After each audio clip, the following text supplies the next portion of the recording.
Assalamualaikum warahmatullahi wabarakatuh. Perkenalkan, nama saya Muhammad Jihan Khofia. Di sini saya akan sedikit mempresentasikan tentang perkembangan kurikulum pendidikan agama Islam di Madrasah Indonesia. Baik, kita beralih ke slide kedua. Jadi perkembangan kurikulum pendidikan agama Islam di Madrasah Indonesia.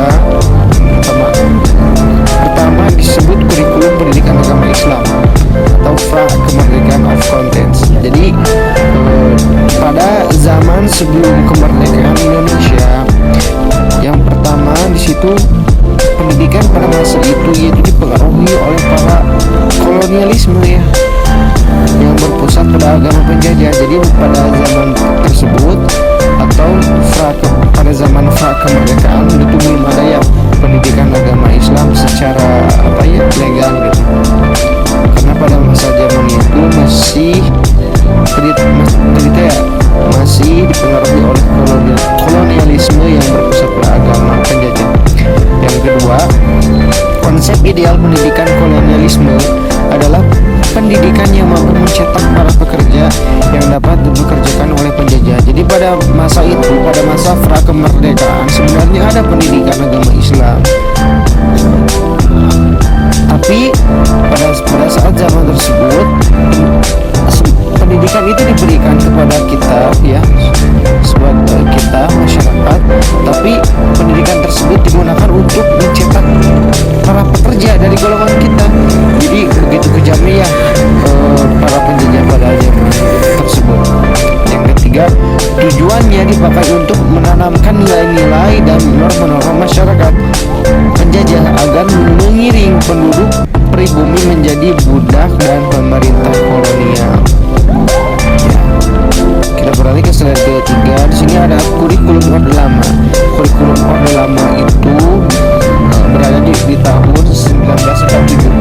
Ya, pada tahun 1947 kurikulum Orde Lama itu bercorak kepada pendidikan Jepang dan Belanda. Bahkan saking bercoraknya sampai sekarang ada ya kampung kampung Jepang, dan sebaliknya ada juga itu kampung Belanda ya. Kenapa? Karena kita baru merdeka. Kedua, kurikulum pada tahun 1952 sampai 1964 itu bermuatan pelajaran bahasa daerah, bahasa Indonesia, ilmu alam, ilmu hayat, ilmu bumi dan sejarah. Jadi pada masa itu belum ada ya seperti sekarang pembelajaran bahasa Inggris, statistik, belum. Hanya dasar-dasar pokok yang harus wajib kita ketahui pada zaman tersebut, seperti apa tadi, bahasa daerah, bahasa Indonesia, ilmu alam, ilmu hayat, ilmu bumi dan sejarah. Beralih ke slide selanjutnya. Di sini ada kurikulum pendidikan agama Islam masa Orde Baru ya. Pada yang pertama, kurikulum pada tahun 1968 adalah kurikulum penyempurnaan dari kurikulum 1964. Jadi pada tahun 1968 ini adalah kurikulum penyempurnaan dari kurikulum sebelumnya.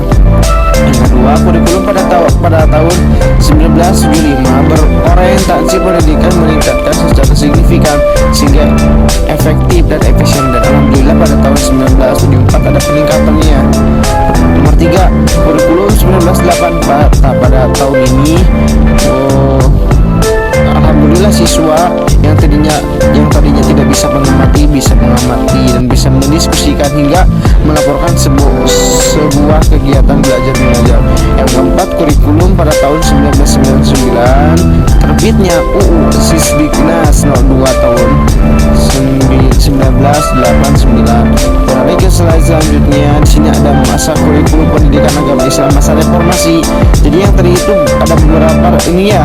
Yang pertama ada kurikulum pendidikan fra kemerdekaan, sebelum kemerdekaan, terus ada kurikulum Orde Lama, terus ada kurikulum Orde Baru, dan sekarang yang terakhir ada kurikulum masa reformasi atau bukan yang terakhir ya. Di sini ada kurikulum masa reformasi. Ya, kurikulum pendidikan agama Islam pada masa reformasi berbasis yang pertama menekankan pencapaian kompetensi siswa, bukan tuntas materinya. Yang kedua, kurikulum dapat diperluas, diperdalam dan disesuaikan dengan potensi siswa.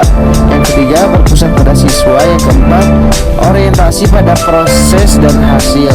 Yang kelima, pendekatan dan metode yang digunakan beragam dan bersifat konseptual.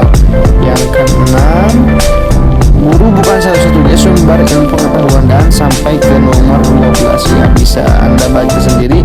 Beralih ke slide selanjutnya, yang terakhir di sini ada kurikulum tahun 2013 atau kurikulum tahun 2013 ini kita gunakan sampai sekarang ya, alhamdulillah. Tujuannya itu apa? Mewujudkan pendidikan yang berkarakter. Yang kedua, menciptakan pendidik berwawasan lokal. Dan yang ketiga, menciptakan pendidik yang ceria dan bersahabat. Kesimpulannya, jadi dapat disimpulkan bahwa perkembangan pendidikan agama Islam di Indonesia cukup signifikan terkait pembelajaran yang makin kesini makin meningkat, seperti halnya dari masa pra kemerdekaan, masa Orde Lama, masa Orde Baru, dan reformasi. Dan yang terakhir tadi apa? Ada kurikulum tahun 2013 yang kita gunakan sampai sekarang. Mungkin sekian, saya pamit pergi. Terima kasih semuanya.